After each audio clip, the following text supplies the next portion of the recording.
Bonjour à tous, c'est Léo Duff. Le web est en ébullition, Apple ferait dans son caleçon car Microsoft a l'intention de prendre tous les clients mécontents d'Apple et de ses non-inventions. Bon, pour ceux qui n'ont pas trop suivi l'actu, un rapide review s'impose. Apple a présenté ses nouveaux MacBook dont on a déjà parlé sur la chaîne. Nouvelle couleur, plus fin, plus léger, un écran plus lumineux, plus de ports de carte SD, seulement un port jack et quelques USB-C. Et la principale nouveauté est disponible uniquement sur certains modèles, tout dépend du prix que vous mettez. La Touch Bar, une colonne tactile juste au-dessus du clavier pour afficher des options changeantes en fonction de l'app que vous utilisez. À savoir qu'elle intègre aussi le Touch ID. Ça peut paraître gadget et ça l'est, mais je pense que ça va être une fonction bien trop cool. Je me vois déjà l'utiliser au quotidien dans Final Cut, Photoshop et je ne sais quoi d'autre. Il ne faut pas oublier que tout le succès de cette nouveauté est désormais entre les mains des développeurs, à vous de jouer. Et c'est à peu près tout. Au final, pour beaucoup, ce nouveau MacBook est la goutte d'eau qui fait déborder le vase, la quenelle de trop à laquelle les clients disent non. Heureusement, Microsoft a consolé tout le monde avec sa Surface Studio. Ah, la Surface Studio. Derrière ce nom en demeurant professionnel se cache le tout premier ordinateur de bureau de Microsoft, et pas des moindres. Un écran de 28 pouces dans un fin châssis en aluminium. Au contraire de l'iMac, Microsoft a préféré avoir un écran de 12,5 mm d'épaisseur seulement reposant sur une base dans laquelle sont présents tous les composants. C'est un choix qui se tient d'autant plus que la machine n'en est pas moins belle pour autant, loin de là. Intel Core i5, 8 Go de RAM, 1 Tera de stockage pour l'entrée de gamme, port jack, slot SD, mini DisplayPort, Ethernet, 4 USB 3.0, souris, clavier et stylet fourni. Oui, car la Surface Studio est tactile. Comme son design le laisse penser, l'écran est inclinable jusqu'à 20 degrés pour laisser place à une sorte de table tactile. Car à 28 pouces, on peut considérer ça comme une table. Et Microsoft ne s'arrête pas là. Ils ont présenté ce qu'ils appellent le Dial, un nouveau périphérique qui pour le coup, lui, est innovant. Il s'agit d'un contrôleur circulaire, sobre, très gris, décidément Microsoft aime la sobriété, qui va venir interagir avec l'application, qu'il soit posé sur le bureau ou sur l'écran. Par exemple, dans une application de dessin, il vous suffit de tourner cette molette physique pour sélectionner une couleur, un outil, zoomer, vous déplacer ou autre. Cet objet a fait sensation et il y a de quoi. Il permet d'être plus précis dans vos actions et je le vois surtout comme une barrière au tactile, bien qu'il le soit aussi. Vous le savez, j'ai vraiment du mal avec les ordinateurs tactiles. Microsoft m'avait déjà convaincu avec la Surface Book, mi-ordinateur portable, mi-tablette, là on est sur le même principe mais en fixe. Et bien le fait d'avoir cette molette physique casse le tactile et ça fait du bien. En revanche, difficile d'avoir un avis sur le Dial sans l'avoir testé. Il suffit qu'il y ait un seul défaut comme une légère latence et ça perd tout son intérêt. Au final, j'ai pas grand chose à redire sur cette studio. C'est une très belle machine, on a tous été éblouis à sa présentation. Elle est puissante, l'écran a l'air monstrueux, son fonctionnement aussi, sans parler du Dial. Non, c'est pas à Microsoft que j'ai quelque chose à reprocher, c'est à toi Internet.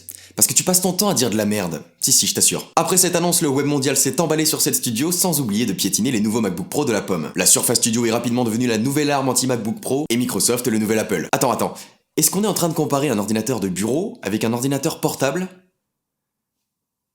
Très bien, parfait. Cette vision des choses n'est pas totalement fausse dans le sens où, en effet, Microsoft s'affiche clairement comme le service des créateurs, des professionnels. Comme pouvait l'être Apple il y a des années, mais ce n'est plus le cas. Nous sommes bien loin de l'époque où une infime partie de la population achetait Apple, où les gens voyaient ces machines comme réservées aux pros et où la marque en elle-même s'en vantait. D'ailleurs, en 2016, le terme pro ne veut plus dire grand-chose. Prenez la PS4 Pro, le Beats Pro, le DJI Phantom Pro, etc. C'est plus aujourd'hui un terme marketing qu'un véritable ciblage d'utilisation. Bien que les MacBook Pro soient toujours plébiscités par beaucoup de professionnels, ils ne leur sont plus réservés. Ce qui n'est pas le cas de la Surface Studio. En voyant tout cet engouement pour cette machine, j'ai été un peu dans l'incompréhension. Qui, parmi vous, est la cible d'un tel produit? À savoir un ordinateur de 28 pouces fixe fait pour des tâches créatives professionnelles à partir de 3000 $. Très peu d'entre vous. Il suffit de voir les présentations de Microsoft pour savoir si oui ou non la machine s'adresse à votre utilisation. Dans sa communication, il montre essentiellement des dessinateurs, des mecs qui font de l'animation, parce que c'est fait pour ça. Dans quel autre domaine peut être utile un putain d'écran tactile fixe inclinable de 28 pouces? Ici, on parle pas d'une tablette que tu as sur les genoux dans le canapé, hein. C'est une grosse machine qui ne bouge pas de ton bureau, parce qu'elle est destinée à cet usage spécifique. Donc ça ne reste pas moins une très belle machine de la part de Microsoft, mais quand je vois des comparaisons, des débats sur deux machines qui n'ont rien à voir l'une avec l'autre,